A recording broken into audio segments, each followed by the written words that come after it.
Hello everyone, আসসালামু আলাইকুম। আশা করি সবাই অনেক ভালো আছেন।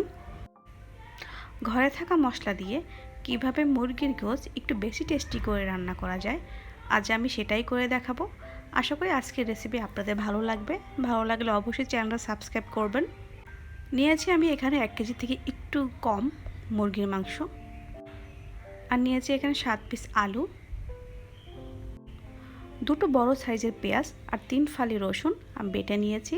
এগুলো দিয়ে দিচ্ছি মুরগির মাংসের মধ্যে। আর দিচ্ছি জিরা আর আদা বাটা বড় 1 টেবিল চামচের মতো, হলুদের গুঁড়ো 1 চা চামচের মতো, গুঁড়া মরিচ 1 টেবিল চামচ। যারা ঝাল কম খান তারা অবশ্যই কম করে দিবেন। টেস্ট অনুযায়ী লবণ। এবার সবগুলো হাত দিয়ে খুব ভালোভাবে মাখিয়ে নিব।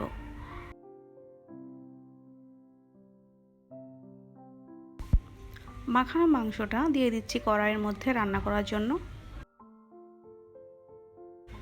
আর দিচ্ছি 1 কাপের 4 ভাগের 1 ভাগ তেল।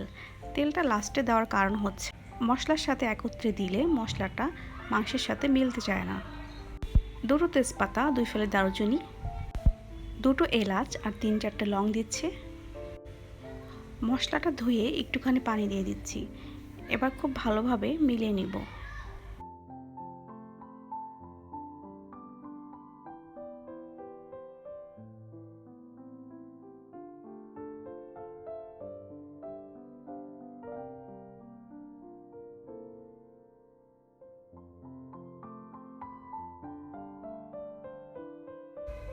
মশলা তেলের সাথে মিলানো হয়ে গেছে, এবার ঢেকে দিচ্ছি।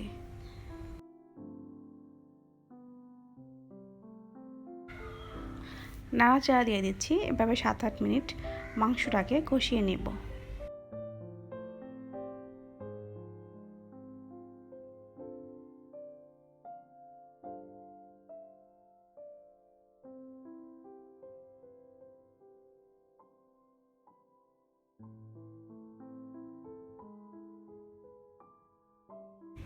নেড়ে চেড়ে মাংসগুলো কষিয়ে নিতে হবে।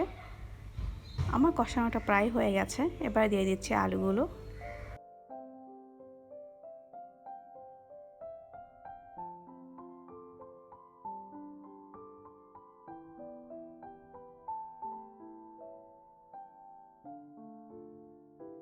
দিচ্ছি 1.5 কাপের মতো পানি।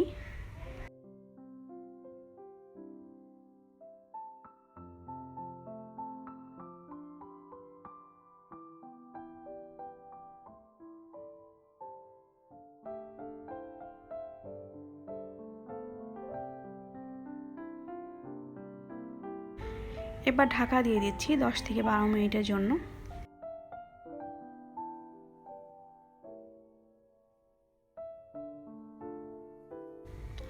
এতক্ষণে মাংস আর আলুগুলো কিন্তু সেদ্ধ হয়ে গেছে পুরোপুরি।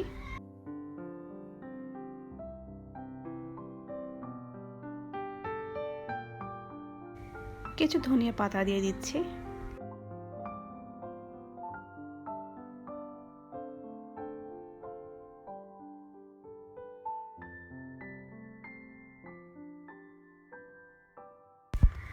তরকারিটা পরিবেশনের জন্য একদমই রেডি। দেখলেন তো কত সহজভাবে রান্না করে ফেললাম। আশা করি আজকের আমার এই সহজ রেসিপি আপনাদের ভালো লেগেছে। ভালো লাগলে অবশ্যই ট্রাই করবেন। আল্লাহ হাফেজ এভরিওয়ান।